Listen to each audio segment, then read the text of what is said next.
Nous allons accueillir Henri Verdier, qui est l'ambassadeur pour le numérique au ministère de l'Europe et des Affaires étrangères. Monsieur Verdier, vous pouvez monter cette fois-ci sur scène avec Lucien Castex, qui vous accompagne pour une keynote de 15 minutes.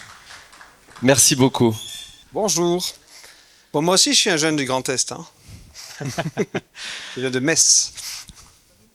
Alors Henri, je ferai très simple en cette approche de la clôture du forum sur la gouvernance de l'Internet français 2024. Je te poserai une question. Quelle est pour toi l'actualité diplomatique pour la France qui compte dans la suite des échanges qu'on a eus ce matin en plénière sur le sommet mondial sur la société de l'information et sa revue à 20 ans qui est attendue pour 2025, de l'adoption d'un pacte numérique mondial et bien sûr d'un sommet sur l'intelligence artificielle que prévoit la France. Merci. Et une fois encore, je suis super heureux d'être parmi vous, parmi nous. Je pense quand même souvent avec un peu de nostalgie à l'époque où Internet était fait par des geeks pour partager des photos de chatons. Et voilà, ça nous a créé beaucoup de bonheur et de plus en plus de soucis aussi. Et donc, ça fait plaisir de revenir aux sources parfois et de voir qu'elles sont toujours là et toujours vivantes. En un quart d'heure, on ne peut pas tout raconter, mais je voudrais parler de 3 points importants. Et donc le premier, effectivement, c'est un petit peu l'actualité de la diplomatie numérique. Il y a 5-6 ans, quand je suis arrivé au Quai d'Orsay, la plupart des gens me disaient « Mais c'est quoi la diplomatie numérique en vrai ?» Alors il fallait faire des périphrases sophistiquées en disant « Tu sais, le numérique, c'est de la géopolitique, et la géopolitique détermine le numérique. » Aujourd'hui, je rentre là de la semaine de l'Assemblée générale des Nations Unies, par exemple. Je pense qu'il y avait au moins 10 sessions par jour sur le numérique pendant une semaine, plus un certain nombre d'événements assez majeurs, comme l'adoption du Global Digital Compact, sur lequel je vais revenir dans un instant, comme l'adoption du rapport du groupe d'experts de haut niveau sur l'intelligence artificielle qui a été publié.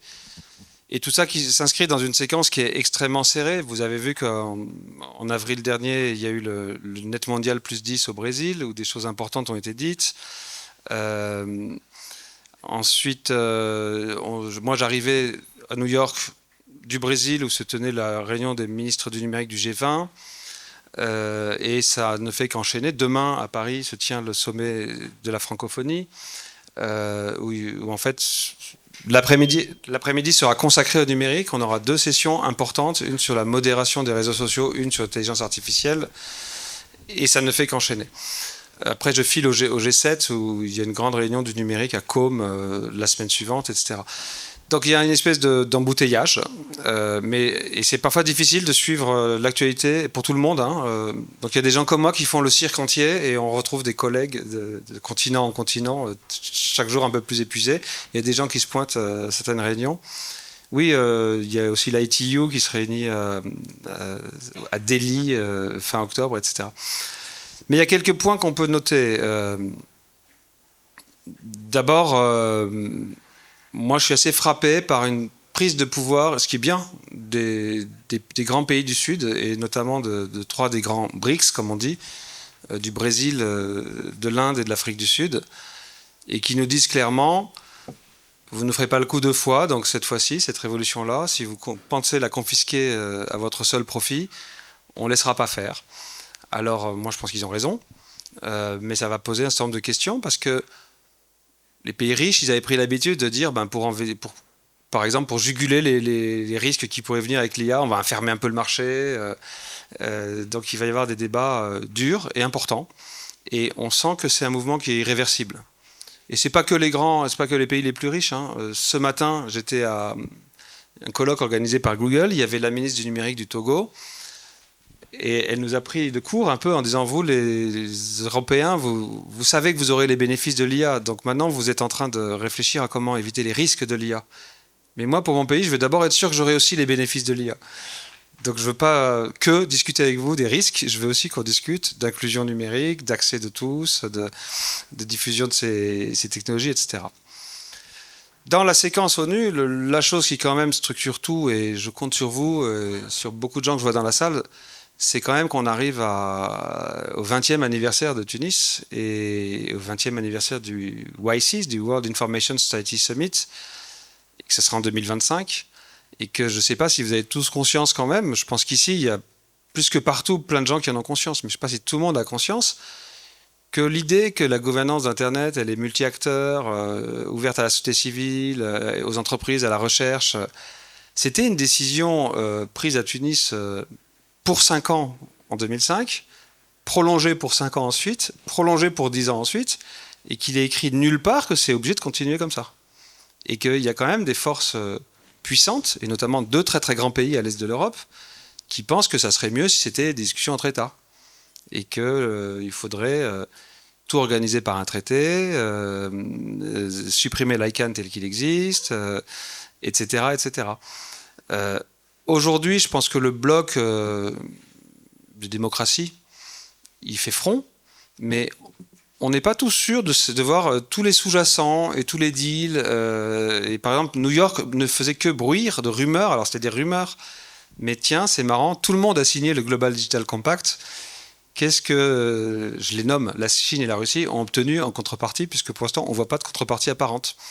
Et donc, moi, c'est aussi un appel à la mobilisation. On aura besoin de tout le monde, et de vigilance, et d'information, et de solidarité, et peut-être aussi de travailler, de nous remettre en question, et de nous demander si le modèle multi-acteur, il est sublime pour faire émerger des idées neuves, pour faire le tour d'une question, pour plein de choses. Mais pour prendre une décision rapide sur un sujet urgent, c'est pas toujours le meilleur.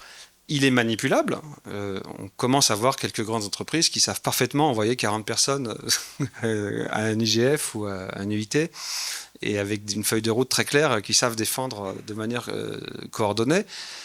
Et donc, on peut peut-être aussi réfléchir à améliorer le modèle multi-acteur et à le faire progresser vers l'intelligence collective et l'action.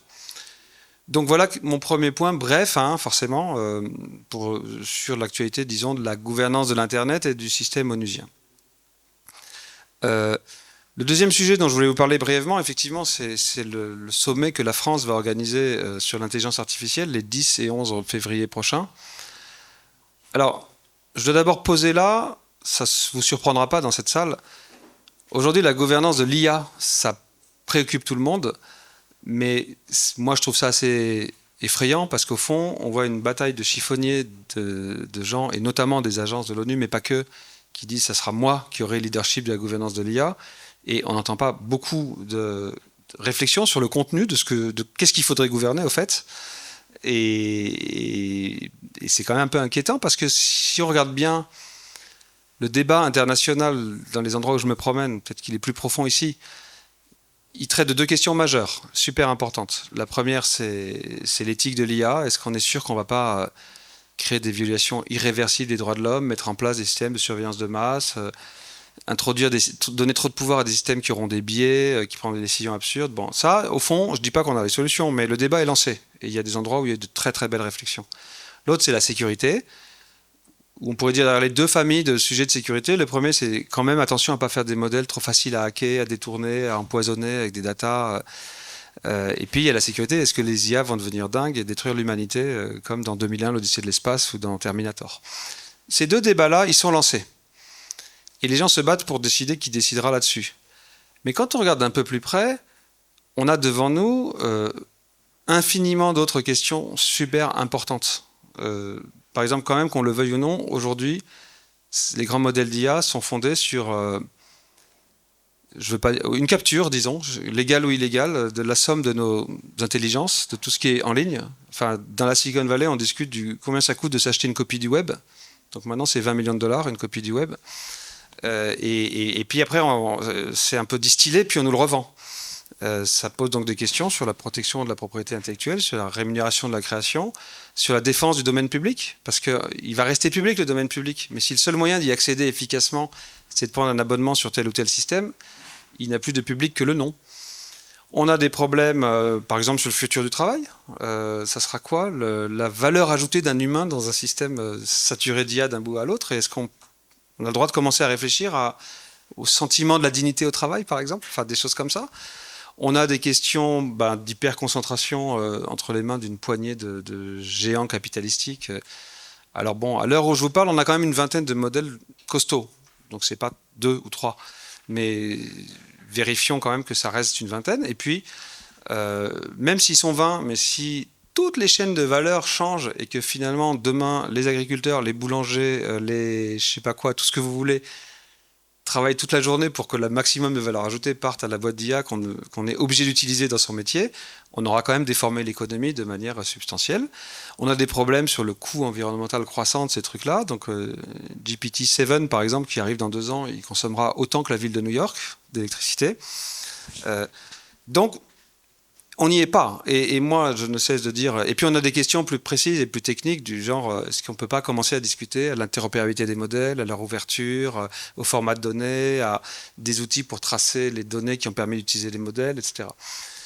Donc, je vous dis tout ça pour dire que le sommet de Paris, on va s'en servir pour essayer de desserrer le débat un peu. Il prend la suite du sommet que les Anglais avaient organisé à Bletchley Park en novembre dernier. Oui, il y a 1 an donc, qui avait été convoqué, alors même qu'il y a énormément d'enceintes, l'UIT, l'OCDE, l'UNESCO, l'ONU, le secrétaire général de l'ONU, le G7, le G20, et j'en passe et des meilleurs, et plein de régionales passionnantes aussi. Donc il y avait beaucoup de gens qui s'étaient lancés dans des réflexions sur la gouvernance de l'IA, mais les Anglais ont dit, on ne parle pas assez du risque majeur, du risque de catastrophe, et eux ils ont même dit du risque existentiel, c'est est-ce que l'IA va détruire l'humanité ? C'est un sujet très compliqué en fait, parce qu'à la fois, la puissance publique, c'est quand même normal, et quand on lui dit ça, elle a le devoir de regarder sérieusement. Et à la fois, on n'est pas entièrement dupe non plus. Moi, je peux vous dire quand même, je suis prêt à parier ma vie sur le fait que ce n'est pas les large language models qui vont détruire l'humanité. Donc on n'y est pas, d'après moi, au risque de... Ça ne veut pas dire qu'on n'y sera pas en 3 ans avec d'autres approches, mais aujourd'hui, on n'y est pas. Donc, et on ne peut pas se laisser enfermer dans un dialogue international qui se limite à ça, parce que si on parle que de ça, on ne parle pas de propriété intellectuelle, d'environnement, de diversité culturelle, j'ai oublié de le dire. Apparemment, d'après les chiffres qu'on a, pour éduquer OpenAI, il n'y a que 0,8% de contenu en langue française. Je ne parle même pas des autres langues. Donc il vous parle en français, mais il ne réfléchit pas en français, et il ignore plein d'informations.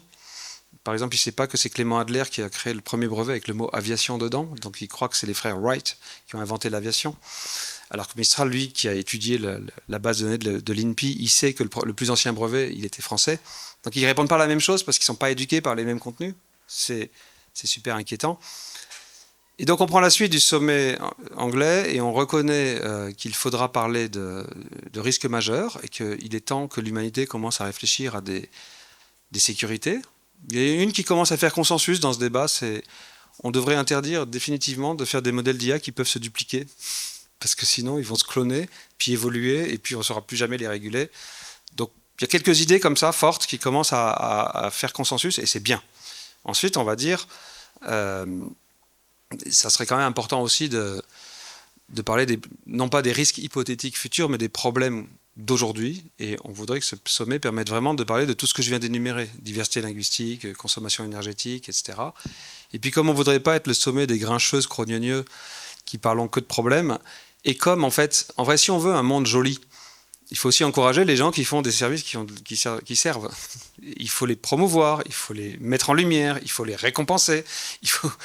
Et on pense souvent dans l'équipe à ce qui s'est passé avec les organismes génétiquement modifiés. Je ne sais pas si vous vous rappelez, mais il y a 20 ans, on disait c'est incroyable, on va faire des plantes où il y aura des vaccins dedans, il y aura juste à manger une banane et on sera vacciné, on va faire des plantes qui poussent dans le désert. Mais il n'y a pas eu de recherche pour faire ça. Monsanto, ils ont fait le gène Terminator pour que les paysans soient obligés de racheter des graines l'année suivante parce que leurs semences étaient stériles. C'est ça qu'ils ont fait.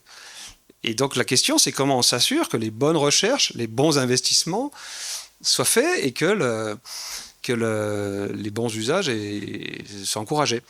Donc dans le sommet de Paris, en février, il y aura aussi un track l'IA au service des objectifs du développement durable. Et je crois qu'il reste d'ailleurs 3 jours pour répondre. Vous avez peut-être vu qu'il y a 3 semaines, le Paris Peace Forum a lancé un appel mondial à projets, parce qu'on va essayer de présenter 50 projets magnifiques venant du monde entier qui servent les objectifs du développement durable.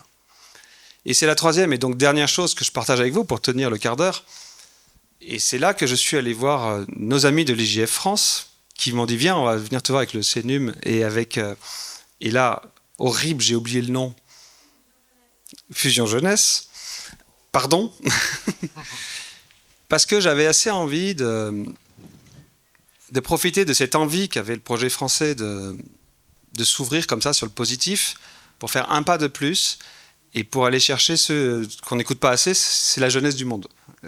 Et donc on est en train de monter, parce que vous le savez peut-être pas tous, mais ce qui s'est fait aujourd'hui, et c'est super important, c'est aussi le prototype qu'on va essayer d'élargir un peu avec IGF Youth, qu'on va essayer de récidiver à l'IGF en décembre, et dont on va essayer de faire quelque chose pour le sommet de Paris. Donc je ne vous promets rien, mais moi mon rêve, c'est que ce qu'on a assisté aujourd'hui avec quelques jeunes qui viennent dire voilà ce qu'on a fait, on arrive à faire la même chose devant 80 chefs d'État à Paris le 11 février prochain.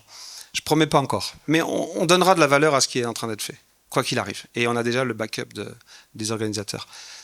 Et ce n'est pas seulement par une espèce de démagogie en disant il faut faire parler les jeunes, en tant que tel, ça ne serait pas honteux, mais c'est aussi à cause de tout ce que je vous ai dit. Aujourd'hui, les gens ont parfaitement conscience qu'on parle de pouvoir. Ils ont parfaitement conscience qu'on construit de la géopolitique. Les débats auxquels j'assiste, c'est toujours qui sera le chef, combien ça coûte, où sont les monopoles, qu'est-ce qu'il faut réguler, qu'est-ce qu'il faut interdire. Et je n'entends plus la parole de ceux qui disent mais et si on parlait du monde qu'on veut ? Et si on parlait du monde dans lequel on veut vivre ? Et j'avais l'intuition, qui vient de se confirmer il y a une heure, que c'est en demandant à des jeunes qui d'abord vous avez intérêt à vous en occuper parce que c'est juste l'aventure de votre génération, donc c'est ce qui va structurer votre vie dans les 30 prochaines années. Et puis il y a une sorte, les jeunes et les vieux, ils peuvent avoir une tendance naturellement philosophique parce qu'ils peuvent penser en termes d'intérêt général, alors qu'à mon âge, on a plein de soucis, plein de rivaux, plein de concurrents, donc on philosophe moins et on se débat plus. Et donc j'ai écouté avec passion ce que j'ai entendu. Et franchement, pour un débat d'1h30, c'est très très riche. Donc d'abord, les projets en eux-mêmes, ils sont vachement sympas. Certains, on a envie de les voir, quand on a envie de dire allez-y, faites-le, c'est urgent. Et puis, ça, je ne sais pas si vous vous êtes rendu compte que par ailleurs, ça dessine quelque chose. Et quelque chose de hyper différent de ce que j'entends à l'ONU à New York. Et je noterai deux idées. D'abord, au fond, vous avez tous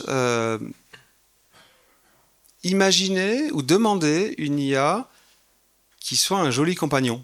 Et je me souviens notamment de ce projet, je ne sais plus comment il s'appelle, mais l'IA sur le téléphone portable pour être sûr qu'il n'y ait pas des grandes oreilles quelque part à San Francisco qui vous écoutent. Comment il s'appelle le projet ? Local IA. Au passage d'ailleurs, vous l'avez imaginé, mais c'est un truc dont on parle beaucoup en ce moment, c'est une tendance qu'on observe. Mais je me suis dit, mais c'est génial, c'est vrai que, en fait, c'est ça qu'on veut. On veut un serviteur, on veut quelque chose qui est pour nous, on veut un Jiminy Cricket, j'en sais rien, on veut un Sherpa qui nous suit partout et qui nous aide tout le temps, mais on ne veut pas dépendre de Monsieur Google ou de Monsieur Facebook ou de Monsieur Elon Musk. Donc il faut le rappeler, parce que les grandes boîtes, pour l'instant, c'est la course au gigantisme, comme vous le savez. Ça m'a beaucoup plu. Et puis bien sûr, il y a eu énormément de projets dans la famille du care, de l'éducation, d'améliorer des points précis de nos existences quotidiennes. Et ça aussi, on n'en parle pas assez, quoi. Donc ça m'a beaucoup touché. Et j'arrive à la conclusion là, mais du coup j'hésite entre deux conclusions, alors je vais faire les deux. Trois, mais ça va être très court. La première, vous m'avez rappelé, alors certains dans la salle vont voir de quoi je veux parler, une phrase d'Ivan Illich. Il y en a beaucoup dans la salle qui se souviennent d'Ivan Illich. Bon, c'est un grand philosophe, sociologue des années 60-70 qui a notamment écrit le livre sur la convivialité. Et il avait écrit, j'ai pris une photo pour être sûr de le citer parfaitement. J'ai perdu la citation.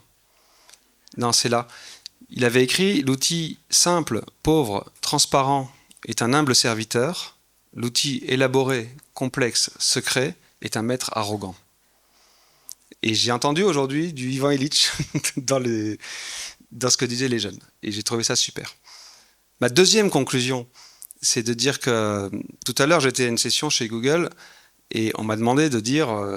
qu'est-ce qu'il fallait dire aux jeunes pour leur donner envie d'avoir envie de l'IA ? Et j'ai répondu très sincèrement parce que j'ai dit, je vais vous dire ce que j'ai dit à mes filles.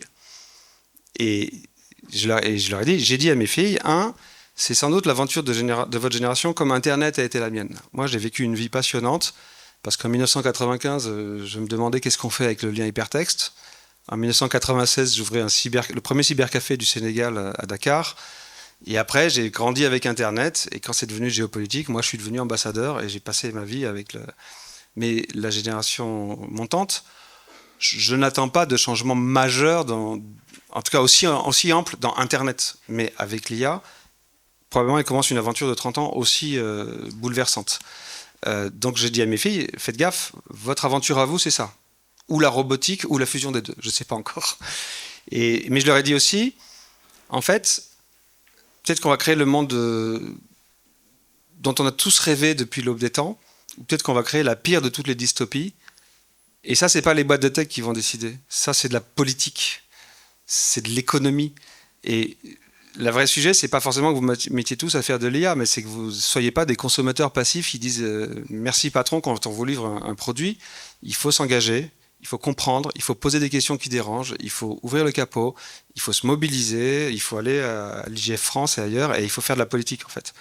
Et c'est vraiment important. Et donc je partage avec vous cette deuxième conclusion. Et la troisième, très vite, c'est que c'est Clélia et Jonas qui m'ont aidé à tenir 15 minutes, parce que sinon, je voulais juste vous dire que quand même, dans la diplomatie numérique, il y a aussi des sujets énormes sur la désinformation, sur les travailleurs du clic, sur l'émergence dans les pays, dans les économies émergentes, d'une pensée des infrastructures publiques numériques, qui en fait est une reconception de la vieille tradition du service public, sur les communs numériques qu'il va falloir se lever pour protéger, sur la fracture numérique qui est toujours là en vrai et qui va s'aggraver avec l'IA parce qu'il y aura 2 ou 3 couches de fracture numérique, et donc mais elle-même qui commence déjà par les questions d'accès qui ne sont pas réglées, sur le fait que beaucoup de membres de société civile à New York m'ont dit on voit bien ce que vous faites, vous voulez empêcher le monde de fragmenter la régulation de l'IA, mais attention à quand même pas gommer les droits de l'homme pour être sûr d'avoir le consensus. Et il faut aussi tenir des lignes.